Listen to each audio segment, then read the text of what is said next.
Bueno, hoy traigo un temita.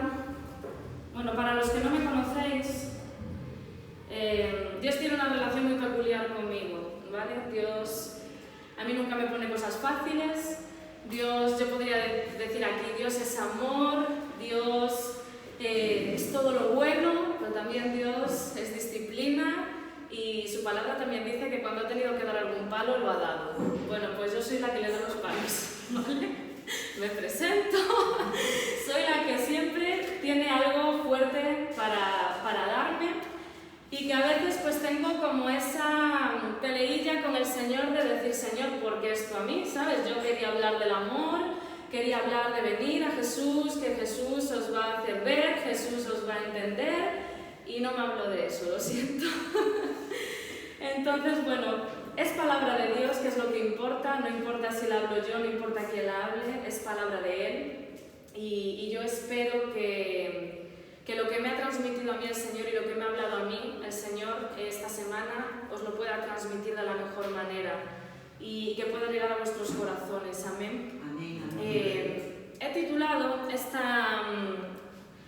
este estudio, digamos, esta prédica, la he titulado No perezcamos. El Señor me dio un versículo que dice: mi pueblo perece por causa de desconocimiento, por causa de no saber de las cosas de Dios. Y con ese versículo me confirmó que este era el tema que yo tenía que hablar hoy. Entonces he dicho, vale, pues no perezcamos, vamos a tener conocimiento, vamos a recibir conocimiento, que es lo que Dios nos quiere explicar. Amén. En 2 de Crónicas 33 nos habla del reinado de Manasés. Para los que no sepáis quién es Manasés, Manasés era el hijo del rey Ezequías, que era rey de Judá. Os pongo un poco en contexto. El rey Ezequías dice la palabra que era recto ante los ojos de Jehová. Era un rey agradable hacia los ojos de Dios porque hacía y cumplía sus mandamientos, ¿vale? Ezequías restauró el templo, mandó destruir todas las imágenes levantadas que la gente usaba para adorar en vez de adorar a Dios, y mandó destruir todo eso y mandó reconstruir de nuevo el templo de Dios. Manasés, su hijo, hizo todo lo contrario. O sea, era como el niño rebelde, ¿no? Él no cogió el ejemplo del padre. Podía haber dicho, bueno, voy a ser como mi padre, que mi padre fue agradable hacia los ojos de Jehová. Yo no, yo voy a hacer lo contrario. Bueno, ¿qué hizo Manasés? Volvió al pueblo de Judá en idolatría. Volvió a levantar figuras, volvió a levantar imágenes de ídolos para que la gente dejase de adorar a Dios y adorase esos ídolos.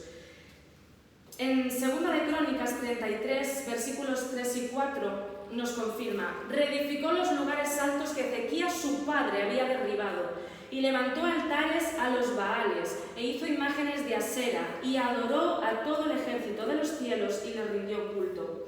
Edificó también altares en la casa de Jehová, de la cual había dicho Jehová: en Jerusalén estará mi nombre perpetuamente. O sea, le importó 3 pimientos lo que Jehová dijo.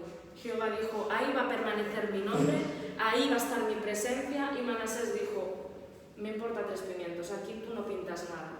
Fue en contra de Dios. A mí lo que me sorprendió es que la palabra dice que cuando Manasés empezó a gobernar tenía solamente 12 años.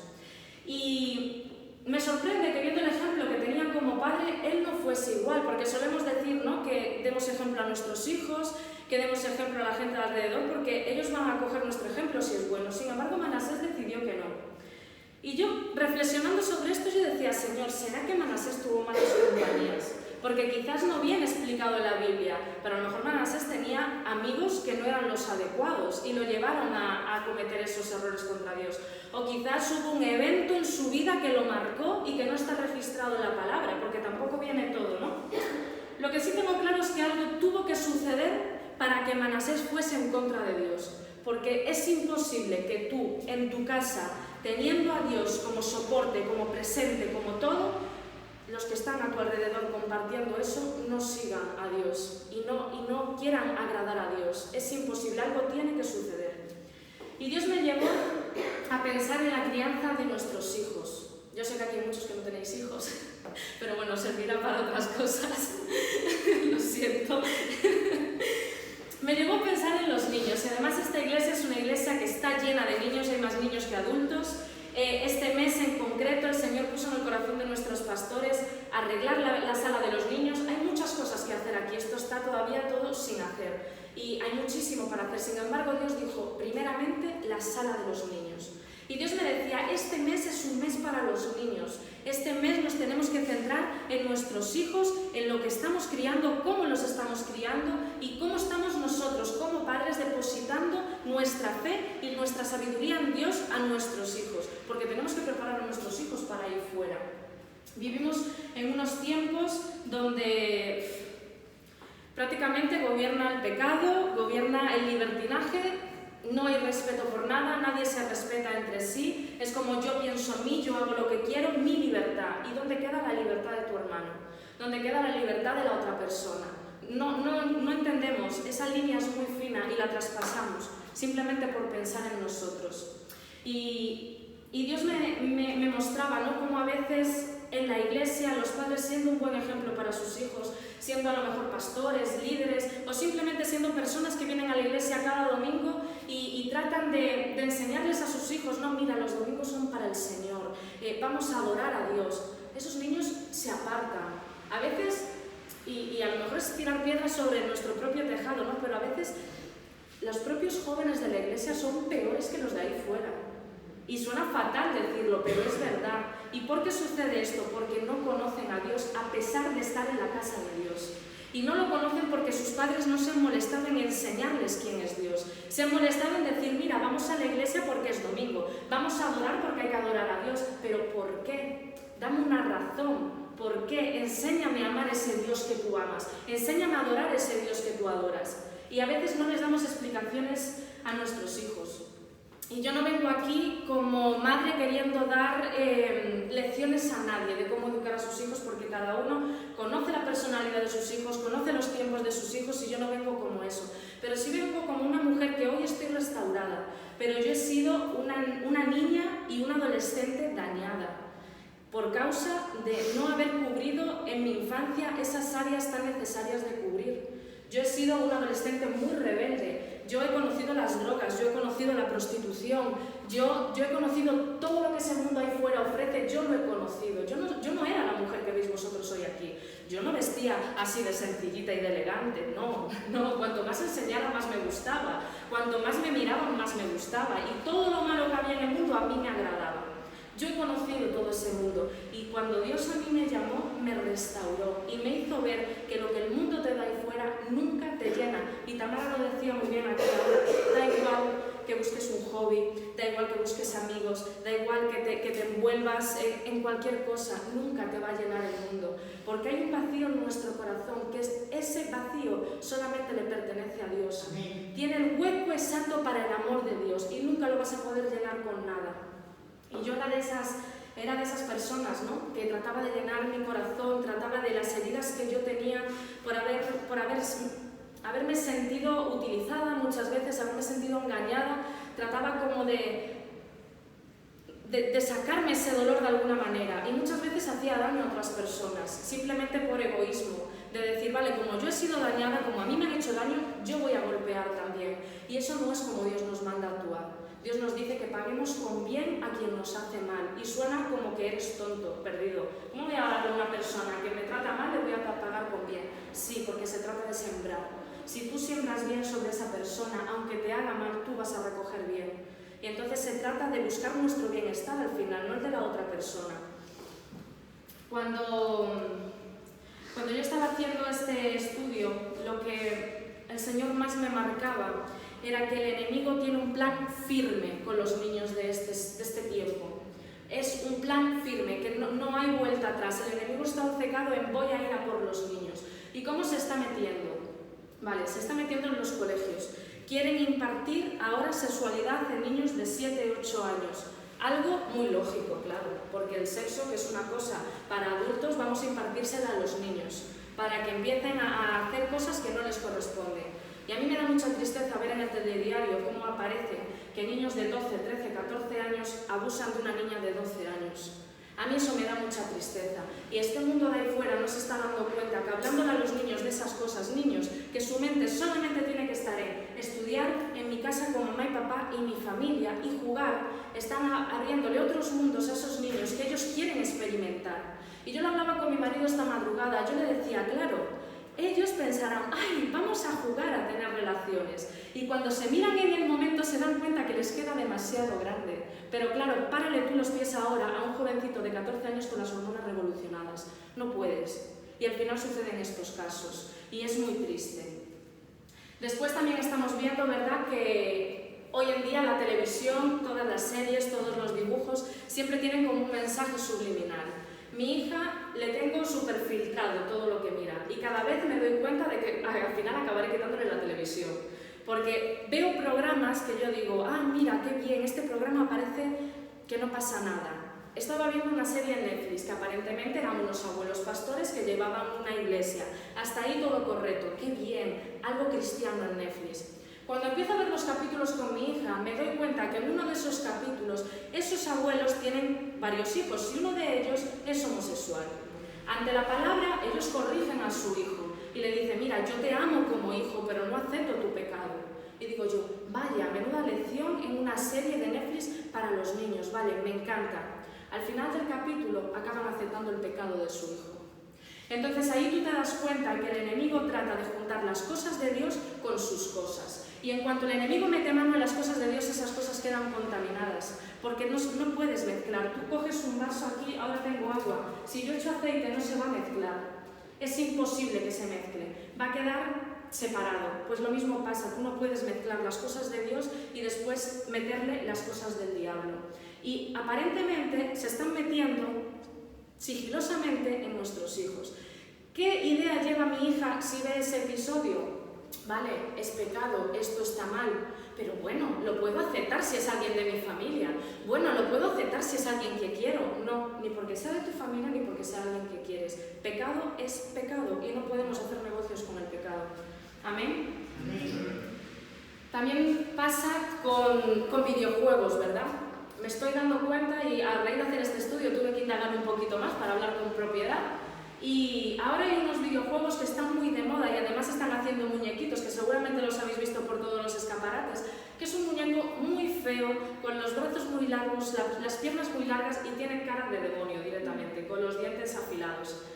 Es un videojuego para niños de la edad de mi hija de 7-8 años que va sobre... ¿Cómo era, Tamara? Era de terror. Terror. A niños de 7 años. Y se lo venden en forma de muñequito. Toma, llévatelo para tu casa y te estás llevando al diablo en el bolsillo. Estás abriendo un portal en tu casa, que en el momento que abres el portal en tu casa se va a meter de todo ahí. Cuando te des cuenta, el enemigo ha arrasado con todo en tu casa y en tu vida. Porque la palabra es muy clara, dice que el enemigo no tiene otro propósito que matar, robar y destruir. No esperes que por meter un muñequito en casa no pasa nada. Porque ese muñequito en casa viene en forma de muñequito, pero viene a matarte, a robarte tu vida y a destruirte. Y veo cómo los niños van todos felices con esos muñequitos por la calle. Y yo digo, Señor, ten misericordia, porque no saben lo que se están llevando a sus casas. Vemos como después hay videojuegos que hablan, que son sobre luchas, ¿verdad? Y eso al final que despierta en nuestros hijos: competitividad, agresividad, violencia. Estaba buscando la palabra. Y tú me puedes decir, bueno, es un videojuego, no pasa nada, mi hijo esas cosas, vale, pues te voy a poner dos casos que han pasado en Estados Unidos. Uno de un adulto que supuestamente tiene dominio propio, ya no es un niño, vale, coge una metralleta y se va a un supermercado a matar uno por uno a cada persona de las que estaban en el supermercado, porque decía que quería sentir lo que sentía cuando jugaba al videojuego. Esto es muy heavy, esto ya no es un videojuego, esto es el diablo metiéndose en forma de videojuego en tu vida, igual que el muñequito. Un niño, también en Estados Unidos, si no me equivoco, ¿no, amor? En el colegio, porque jugaba al Fortnite. Se coge una pistolita de su papi que tiene en casa y se fue al colegio a matar a profesores y a compañeros de su clase. Eso no es un videojuego. No es un videojuego. Y mi hija jugaba al Fortnite y yo le he quitado el Fortnite. No es un videojuego cuando empiezan a pasar estas cosas, es un portal para meterse los demonios en tu vida y estás abriéndole sin darte cuenta puertas al enemigo en la vida de tu hijo. Ya no en la tuya, porque tú puedes tener dominio propio, tú puedes diferenciar el bien del mal, pero un niño no. Entonces, estamos viendo cómo el enemigo poco a poco se está metiendo en la vida de nuestros hijos, queriéndolas destruir, siendo nosotros a lo mejor unos padres súper correctos, súper responsables que venimos a la iglesia y nos dedicamos a Dios. Pero por a lo mejor no prestar atención a este tipo de cosas, como dice Dios, por falta de desconocimiento, nuestros hijos perecen. Y es muy triste. Después veo también cómo el enemigo trata de meterse en las familias, cómo se mete. No sé si os habéis dado cuenta que hay una tasa muy grande de divorcios en España. De divorcios. Y tú puedes decir, bueno, no es el primer padre que se divorcia y los niños no pasa nada, los niños sufren. Los niños sufren los divorcios porque la familia se rompe. Cuando mi familia se rompió, yo perdí mi identidad. Yo no sabía ya quién era, yo no sabía a qué lado irme, si al de mi madre, si al que para mí había sido mi padre durante 8 años. Yo perdí mi identidad y ahí empezaron mis problemas. Y ahí empezó mi testimonio, el que Dios hoy me permite tener y con el que puedo hablar abiertamente para que veáis que no es un juego, que sí pasa porque se divorcian. No solamente sufren los padres, sufren los niños. Y me da mucha tristeza porque al final los niños viven inocentes al mundo. Yo veo a mi hija recién nacida, va a cumple hoy, por hecho, 4 meses. Y yo la veo tan inocente. Y yo digo, Dios mío, es que es tan inocente. Es que ella solo se preocupa de dormir, comer y, como digo yo, con perdón, cagar. Esa es su preocupación. Hacer esas 3 cosas. Y cómo el enemigo los quiere destruir es muy triste. Y volviendo a que Manasés tenía 12 años, los 12 años es una edad crucial en la vida de un niño, porque tú tienes desde que nace hasta los 12 años para inculcar todos los valores que tú creas que son adecuados para tu hijo. Después de los 12 años, tu hijo se te pierde. Es decir, si tú no has hecho tu trabajo correctamente como padre, no vas a recuperar a tu hijo. Lo puedes recuperar con Dios, obviamente, para Dios no hay nada imposible. Pero como padre, ¿no? Debemos de intentar no llegar a ese extremo, de que nuestros hijos a los 12 años se nos rebelen. Yo tengo sobrinos y yo veo a mis sobrinos y yo siento pánico. Yo lo hablaba con mi marido esta madrugada, digo, amor, necesitan de Dios. Tú ves los niños que no tienen a Dios y ves un niño que está criado en un hogar cristiano con aparentemente unos valores basados en la base de la palabra de Dios y hay muchísima diferencia. Yo veo a grupos de 12 años, niños de 12 años con sus altavoces y tú los ves y es como, ¿qué? ¿Sabes? Que tenéis 12 años, que deberíais... Yo con 12 años estaba jugando a Mario Kart. Yo no estaba preocupada por salir con mis amigos con el altavoz haciéndome la malota. Cada vez empiezan antes. Y yo siento desanimar a los padres que están hoy aquí, pero estamos solos en la crianza de nuestros hijos. No podemos esperar ayuda ni de la iglesia, ni de los hombres, ni del mundo. Quien nos va a dirigir va a ser Dios. Quien nos va a dirigir, quien nos va a dar las pautas es Dios. No podemos esperar que venga alguien y nos diga, mira, educa a tu hijo así. No. Tenemos que orar, Señor, revélame. Señor, ¿cómo hago con mi hija? Señor, mi hijo últimamente lo noto rebelde. ¿Qué le pasa? Y Dios te revela. Y Dios te va a decir, haz esto, haz lo otro. Te va a dar unas pautas. Yo sé que parece una locura, que tú vas a decir, pero ¿cómo Dios te va a decir? A mí me avisó con mi hija. A mí me dijo, quítale a tu hija TikTok. Porque tu hija está empezando a tener conductas que no son adecuadas para ella por esa aplicación que usa. Yo le quité el TikTok a mi hija y mi hija cambió radicalmente. Y es una aplicación que yo la miraba y digo, son 12 bailes, ya, pero lo que se le está introduciendo a ella por hacer esos bailes y por mirar otras cosas que aparecen en TikTok es lo que cambia su carácter. En 2 de Crónicas 33:6 dice que Manasés pasó a sus hijos por fuego en el valle del hijo de Hinnom y observaba los tiempos, miraba en agüeros, era dado a adivinaciones y consultaba divinos y encantadores. Se excedió en hacer lo malo ante los ojos de Jehová hasta encender su ira. Manasés tenía tal punto de exceso de pecado que fue capaz de llegar a sacrificar a sus hijos, a bebés como mi hija. Lo que quiere decir este versículo es que Manasés adoraba a los Baales, a la diosa Sera, y él, como estaba dado a adivinaciones y a sacrificios a esos dioses, cogía a sus hijos y los quemaba vivos en fuego. Eso es muy fuerte. Estuve viendo también estudios que decían que algunos no era que los mataba directamente en el fuego, sino que calentaban tanto la figura de Asera que él después reposaba a sus hijos en los brazos de la estatua ardiendo. Es muy heavy. Y cuando yo leí esta palabra, ¿sabéis lo que Dios me dijo? A mí me dejó impactada. Yo no sabía ya por dónde ya coger este tema. Dios me dijo, esto es lo que está pasando con los niños que no se les está educando en mi palabra y se les están abriendo portales. Sin daros cuenta, los padres estáis mandando al fuego a vuestros hijos. Y yo me quedé helada, porque nosotros como padres tenemos la responsabilidad de educar a nuestros hijos y vamos a rendir cuentas por nuestros hijos. A mí cuando Dios me llamó de vuelta al Evangelio, a mí no me dijo, ven hija que te voy a abrazar, ven hija que te voy a amar, te voy a restaurar. No, ¿sabéis lo que me dijo Dios? Tienes una niña ahí que me vas a rendir cuentas. Y a mí con esa palabra, yo después de tantos años alejada de Dios, yo volví a la iglesia. Eso me lo dijo un viernes de madrugada. Yo el domingo estaba en la iglesia entregando mi vida a Cristo de nuevo. Porque a mí me impactó tanto lo de tú vas a rendirme cuentas por esa niña, que yo cogí tanto temor a Dios que dije, no, yo no quiero llegar a la presencia de Dios y que Dios me diga, mira, a tu hija le pasó esto y esto, porque tú no hiciste tu trabajo como madre.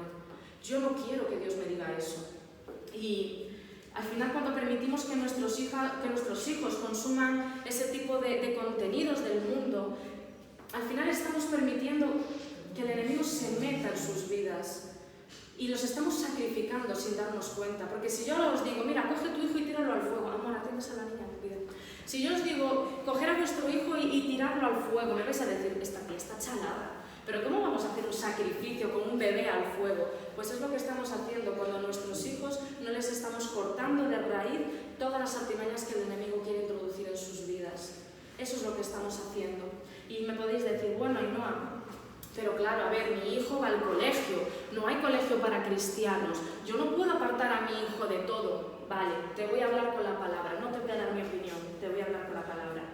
Dice Efesios 5:11, no tengan comunión con las obras de las tinieblas, sino más bien repréndanlas. ¿Qué quiere decir este versículo? No hay negociación. No hay negociación, no tengan comunión con las obras de las tinieblas. Si nosotros a nuestros hijos no les enseñamos a diferenciar el pecado de la luz, nuestros hijos van a negociar con las tinieblas. Y lo que va a pasar es que después no van a diferenciar el bien del mal, ni lo que le agrada a Dios y lo que no le agrada a Dios.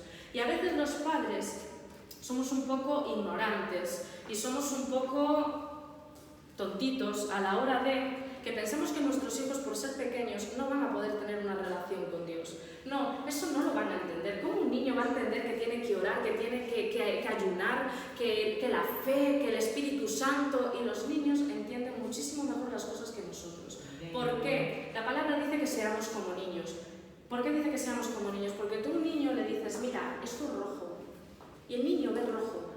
A nosotros nos ponen algo y mira, esto es rojo. Y va a decir uno, uy, yo creo que es como más burdeos, ¿eh? No, yo creo que este tira más patinto. Yo creo que buscamos más la vuelta a las cosas. Nos hablan de la fe y decimos, no, es que claro, es que creer, es que si no ves... Tú a un niño le hablas de la fe y el niño comprende la fe. Si tú a un niño le enseñas a orar desde pequeño, si tú a un niño le enseñas a llevar sus preocupaciones a Dios, cuando vea que Dios obra, va a crecer su fe. Pero si nosotros nos encargamos de interceder por nuestros hijos y de orar por nuestros hijos, que lo tenemos que hacer, pero no enseñamos a nuestros hijos a hacerlo, nuestros hijos van a vivir de nuestra fe. Ay, tengo un problema. Bueno, mamá, ora a tu Dios y que me ayude. No, ora tú. Que la palabra dice, clama a mí, yo te responderé. No dice que clame tu madre, que yo te respondo. No, dice, clama a mí, que yo te responderé. Y cometemos el error de pensar que ellos no van a ser capaces de entender la palabra de Dios y la fe y todo lo que conlleva la vida en Cristo. Y hay 4 tips, podríamos decir así, ¿no? que el Señor me dio para cómo podemos empezar a introducir a nuestros hijos en el Señor. Y uno de ellos era leer todos los días una historia bíblica con nuestros hijos.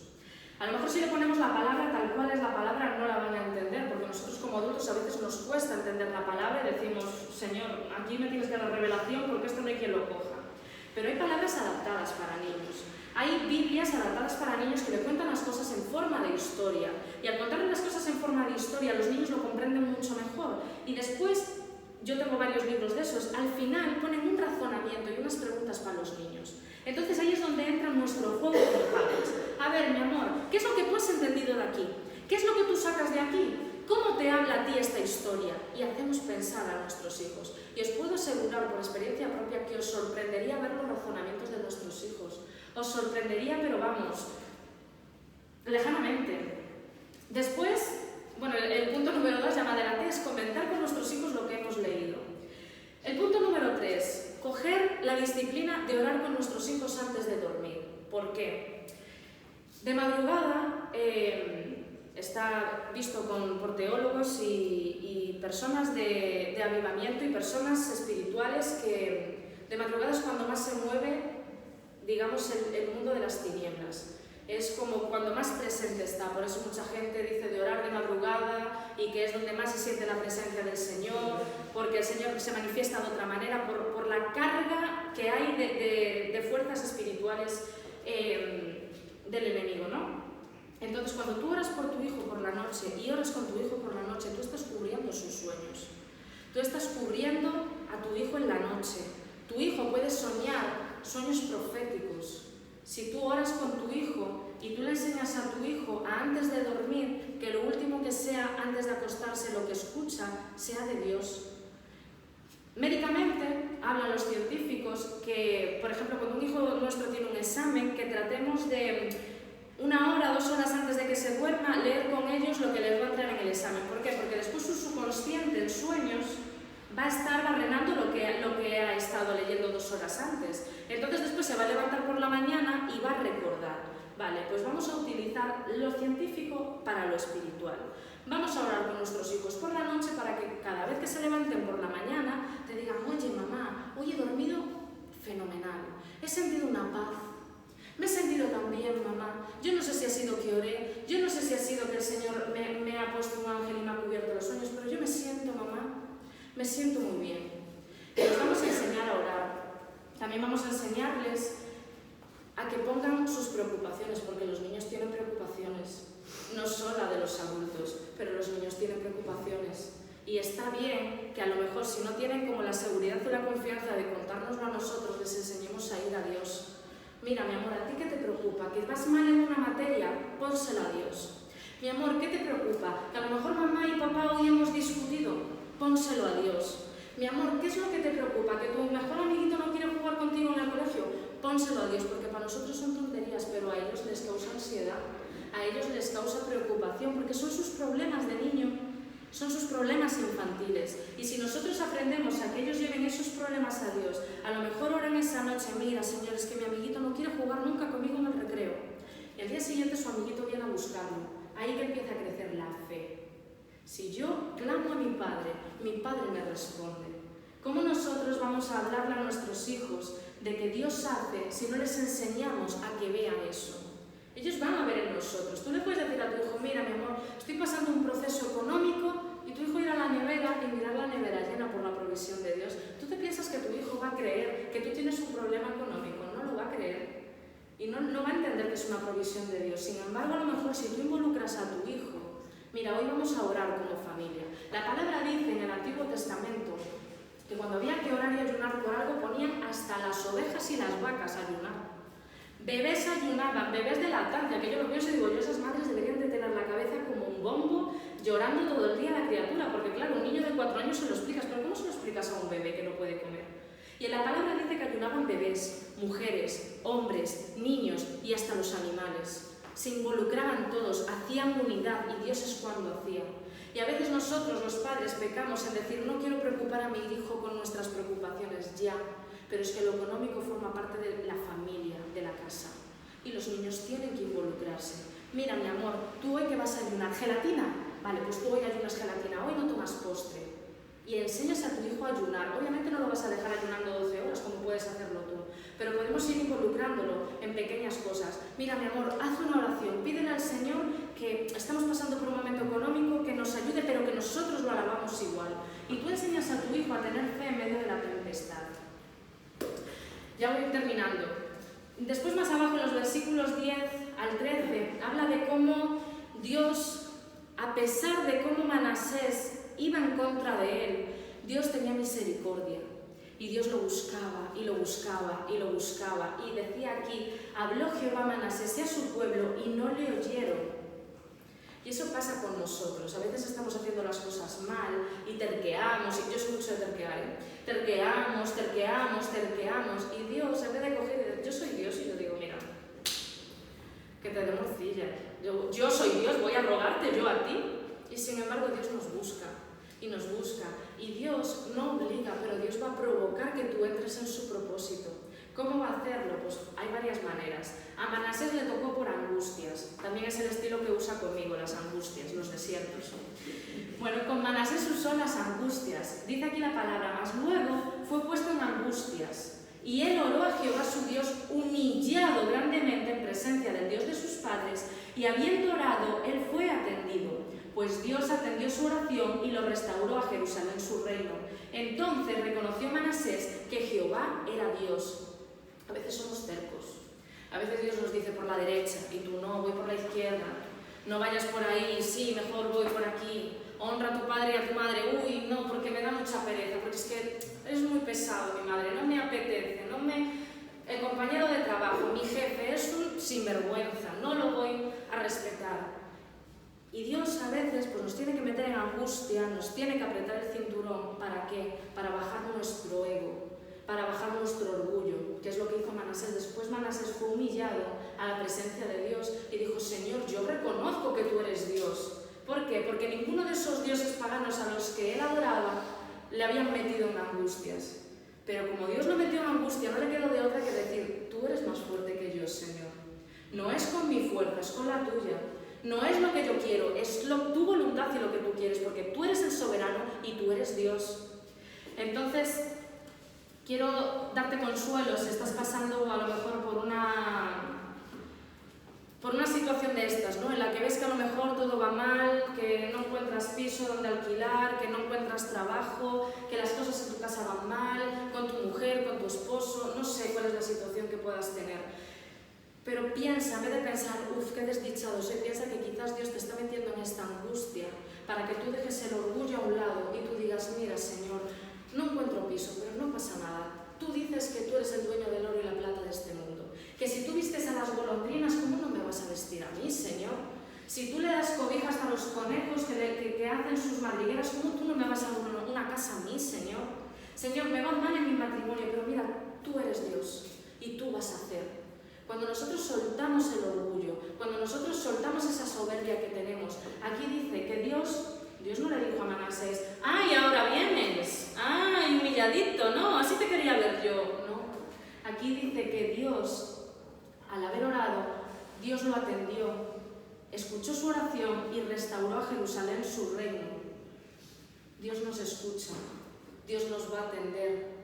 No importa lo malo que hagamos, no importa lo malo que seamos, no importa que pidamos perdón y así como salimos de la iglesia, ¡pum!, otra vez a tropezar con la misma piedra, no importa. Porque Dios, cuando tú vengas a Él, no va a decir, ¿qué, hijo? ¿Otra vez? Eso somos nosotros como seres humanos, porque somos así. Dios va a decir, anda, ven que te vuelvo a poner la tirita en la rodilla. Anda, ven que te echo agua oxigenada, ahí de verdad, venga, anda. Dios te va a recibir con amor. Te va a volver a curar, te va a volver a limpiar y volverás a caer, pero si te arrepientes, vuelves a tener la misericordia de Dios. La palabra dice que sus misericordias se renuevan cada mañana. Entonces aprovechemos cada día, tomémoslo como una oportunidad. Yo sé que es muy difícil cuando estamos pasando por momentos malos, cuando no entendemos qué es lo que sucede, pero Dios tiene el control de todo. Todo lo que pasa en nuestra vida está bajo el control de Dios, nada se le escapa a Dios. Y cuando pase eso, tú vas a decir, claro, Señor, ahora yo entiendo por qué tú me hiciste pasar por esto. Yo acabo de salir de un desierto y yo empiezo a entender ahora cosas. ¿Por qué Dios me procesaba por aquí? ¿Por qué Dios me mandaba soltar mi orgullo por allá? Y ahora lo empiezo a entender. Y te puedo asegurar que cuando después lo comprendes, una vez ya has pasado por el desierto, dices, wow, Señor, es que cómo no voy a rendir mi vida a ti. Es que lo que tú haces, Señor, en nuestra vida, ¿cómo no te la voy a rendir a ti si tú... Lo que decía Tamara, sin el amor de Dios no vivimos. No vivimos. Y Dios te hace mejor persona. Dios te va a hacer mejor ser humano. Dios va a cambiar tus pensamientos y te vas a asombrar del razonamiento que Dios te va a dar, de cómo vas a dejar de ver las cosas de una manera para ver mucho más allá. Porque Dios no nos quiere viendo esto. Ahí fuera sí quiere que miremos esto. Y que tú te quedes ahí y no puedas ver más allá. Pero cuando tú te vas a Dios, Dios te pone y te eleva. Y entonces tú empiezas a ver más. Y dices, wow, wow, todo lo que hay para allá y es para mí, Señor. Y Dios sí es para ti. Pero ven y arrepiéntete, ven y trae arrepentimiento, ven y empieza a poner tu vida en orden, empieza a quitar el desorden de tu vida. Y no es fácil.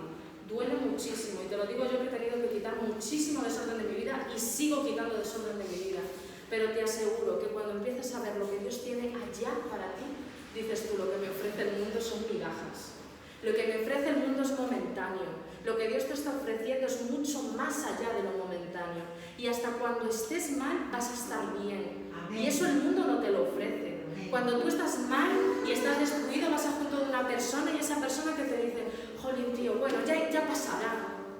Menudo consuelo, ¿no? Ya pasará. Pero vas a Dios y Dios te dice, tranquila y espera, tranquilo y espera, que yo tengo algo para ti. Y es como, bueno, venga, vale, lo voy a pasar, que Dios dice que tiene algo para mí, tiene algo para mí.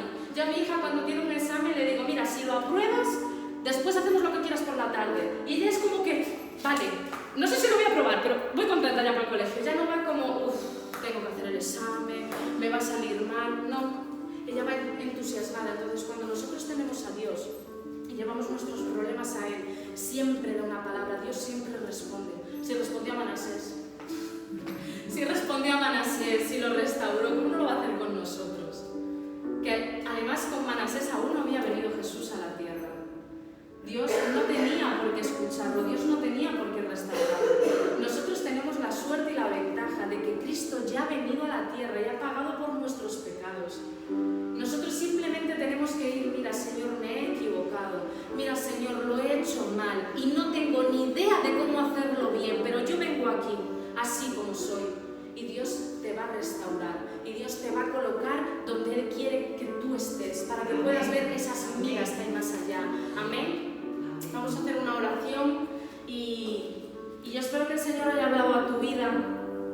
Yo sé que era para padres y aquí somos 3 o 4 papás, pero la palabra de Dios nunca cae vacía. Y aunque sea de todo lo que he dicho, aunque sea solo una frase, que te puedas ir con ella, yo me doy ya por usada por el Señor y que al final mi propósito en Dios es ese, ser usada por Él. Yo siempre le digo a mi hija, no estamos en este mundo para vivir lo que nos gusta ni lo que queremos, estamos para la voluntad de Dios. Y yo he aprendido a renunciar a lo que yo quiero, a lo que yo soy, por lo que Dios quiere que sea y por lo que Dios quiere de mí. Amén. Y espero que eso pase en tu vida también. Amén. Señor, te doy gracias, Padre, te doy gracias, Dios mío, porque tú eres bueno, Señor. Te doy gracias, Padre, por cada persona que tú has traído hoy aquí, Señor. Yo no sé con qué propósito, Padre. Yo no sé cómo están sus corazones, Señor. Yo no sé, Señor, cuáles son sus preocupaciones. Yo no sé por qué tú los has traído aquí, Padre, pero yo te doy gracias hoy, Señor. Gracias por las vidas de cada uno, Señor, de los que estamos hoy aquí, porque estamos por ti solamente, Padre. Tú eres el centro de todo, tú eres el motivo de todo, Señor. No hemos llegado por nuestro propio pie, Señor, que el enemigo no nos engañe. Nosotros no somos nada, Señor, al lado tuyo, Señor. Y tú aún así, Señor, aún no siendo nada, Padre, nos haces mucho. Nos haces, Señor, privilegiados, Señor.